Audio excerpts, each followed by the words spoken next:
Bonjour Richard Attias, président du New York Forum Africa qui va se tenir les 14 et 16 juin à Libreville au Gabon. Et comme chaque année, vous allez en quelque sorte célébrer le retour de l'Afrique dans le concert de la croissance internationale. Est-ce que ça n'est pas un peu trop optimiste ?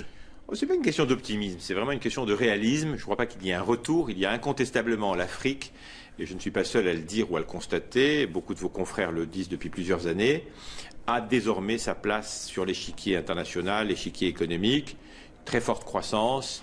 Certes, il y a des conflits ça et là, mais sur un continent d'1 milliard d'individus et de 54 pays, il y a incontestablement aujourd'hui une Afrique qui tire une partie de l'économie. Mais une croissance économique qui profite à tous les Africains, ou est-ce qu'on reste encore dans des mauvaises gouvernances ? Bien sûr qu'elle ne profite malheureusement pas aux milliards d'individus.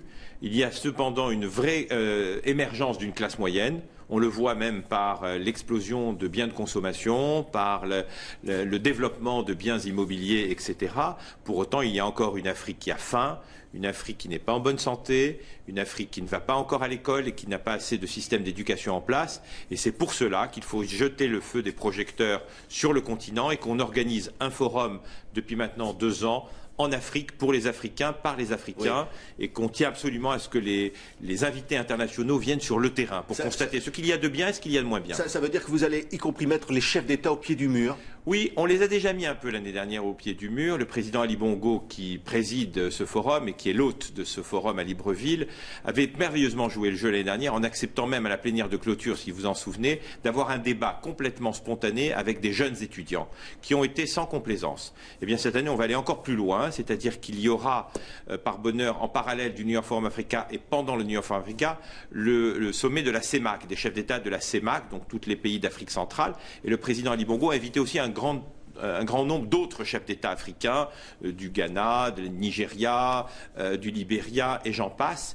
Et donc il y aura un échange très transparent entre la jeunesse africaine, à qui nous donnons vraiment une place au forum, entre les jeunes entrepreneurs, qui sont les moteurs de la croissance, et ces chefs d'État. Est-ce que finalement ce New York Forum pour l'Afrique, c'est un peu un parallèle du G8, quand on dit l'Afrique n'est pas présente au G8, l'Afrique ne fait pas partie finalement des pays les plus riches qui discutent du sort de la planète ? Je vous remercie de me poser cette question parce que c'est très juste l'ambition que nous avons. L'ambition du New York Forum à la base, que j'avais créé il y a 3 ans aux États-Unis et dont la version africaine se tient, comme vous le soulignez, du 14 au 16 juin, elle est avant tout de réunir des grands chefs d'entreprise, des petits chefs d'entreprise, essayer de regarder les problèmes majeurs que l'économie, malheureusement auxquels ils font face dans le cadre de l'économie, et d'arriver avec des solutions.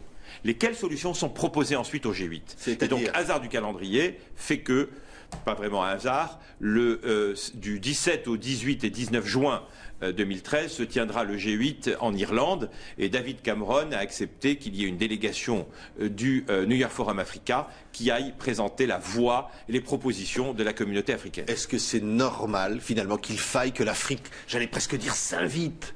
Alors qu'elle devrait avoir, vous dites, toute sa place. Mais bien sûr que ça n'est pas normal. Quand on a 1 milliard d'individus, qu'on contribue à la croissance économique et qu'on a aujourd'hui, qu'on est le terre d'investissement de très grand nombre de puissances internationales, il est dommage de quémander qu'il y ait un siège pour l'Afrique, d'ailleurs pareil aux Nations Unies et ailleurs.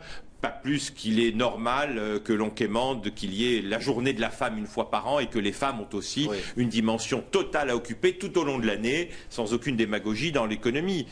Donc voilà, je veux dire, malheureusement, il n'y a pas que des choses normales. C'est quoi aujourd'hui l'investissement en Afrique, Richard Attias ? Ce sont des petites entreprises, plus qu'avant ? Pas du tout. Il a explosé l'investissement international. On parle de plusieurs centaines de milliards. Les investissements chinois sont largement en tête. Puisque c'est un continent, j'allais presque dire à lui seul, qui croit beaucoup en l'Afrique, qui a été extrêmement controversé ces dernières semaines, et donc c'est intéressant, le débat va être intéressant. Un peu envahissant selon certains. Oui, certaines voix africaines se sont élevées en disant attention, ne venez pas investir en colonisateurs ou en nous colonisant. Et j'étais, par le bon hasard, invité au sommet des BRICS, ces grandes puissances maintenant émergentes en Afrique du Sud la semaine dernière. J'ai suivi la visite du président chinois au Congo-Brazzaville, et à chaque reprise, il a souhaité remettre les choses au clair en expliquant que les Chinois croyaient en l'Afrique, qu'ils avaient envie de bâtir des partenariats gagnant-gagnant, qu'ils avaient envie aussi de former des Africains, et qu'on n'ait pas uniquement une attitude d'investisseurs colonisateurs. Donc je pense que les choses vont trouver le bon balancier. À l'inverse, Richard Attias, on parle beaucoup du retrait de la France, par exemple. C'est un retrait qui malheureusement sur des terres qui ont été historiquement liées. Oui, je pense que c'est un retrait qui est lié aussi beaucoup à la situation de l'Europe depuis quelques années, qui n'est pas très bonne, et que, avant tout, il faut consolider son économie locale, nationale, régionale, européenne, avant d'aller investir en Afrique. Mais c'est vrai que je le regrettais l'année dernière, même si pour la France il y avait un prétexte ou une bonne raison valable. Nous étions en pleine période électorale, c'était le week-end des législatives. Cette année, la France n'aura pas d'excuse pour ne pas être présente à Libreville. Elle sera présente. Elle est a priori présente, mais à l'heure où je vous parle, je n'ai pas encore la confirmation des autorités exactes françaises. Par contre, un certain nombre de chefs d'entreprise français, et je m'en réjouis, ont confirmé leur présence à Libreville. Il faut toujours, Richard Attias, que l'Afrique attende des investissements venus d'ailleurs. Est-ce que les investissements ne peuvent pas venir d'Afrique? Alors là aussi, c'est la grande nouveauté de 2013 et je m'en réjouis. C'est que nous avons énormément d'institutions africaines, avec en tête de file la BAD, la Banque africaine de développement, dont d'ailleurs nous allons travailler avec eux fin mai. Ils organisent leurs assemblées générales à Marrakech.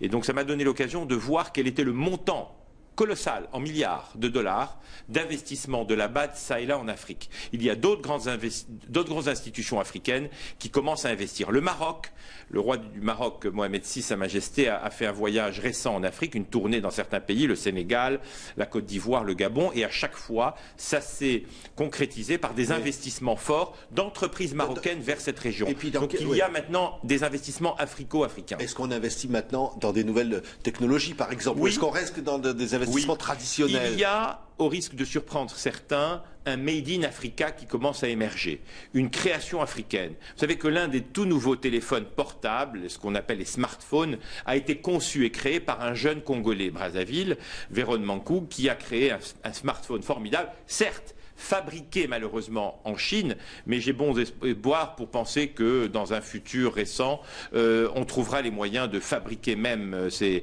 appareils en Chine. Oui. Il y a une création artistique, il y a une création culturelle, il y a de plus en plus de création en Afrique, et je pense qu'on va voir ce continent émerger sur ce sujet. On voit le continent émerger, on le disait au début de cette émission, depuis longtemps d'ailleurs on le dit, mais vous me disiez vous-même en préparant cette émission, ça fait penser à ce qu'était la Chine il y a quelques années. Je le dis, je le pense, et puis ce qui me rassure, c'est qu'il y a 48 heures, j'entendais Carlos Lopez, qui est le monsieur Afrique aux Nations Unies, à New York, qui disait que toutes les études qu'ils avaient faites, ainsi que celles faites par la Banque mondiale, démontraient que tous les indicateurs étaient à peu près identiques à ceux de la Chine il y a 10 ou 12 ans, et donc peuvent laisser prévoir un avenir à très forte croissance pour l'Afrique. Et c'est ça qu'on va essayer de démontrer au New York Forum Africa. Voilà. Et donc, je le répète, ça va se passer du 14 au 16 juin. Ça va être donc au Gabon, à Libreville, et avec vous, Richard Attias, nous serons ravis de vous recevoir. Et j'espère avec TV5. Absolument. Merci d'avoir été notre invité. Merci.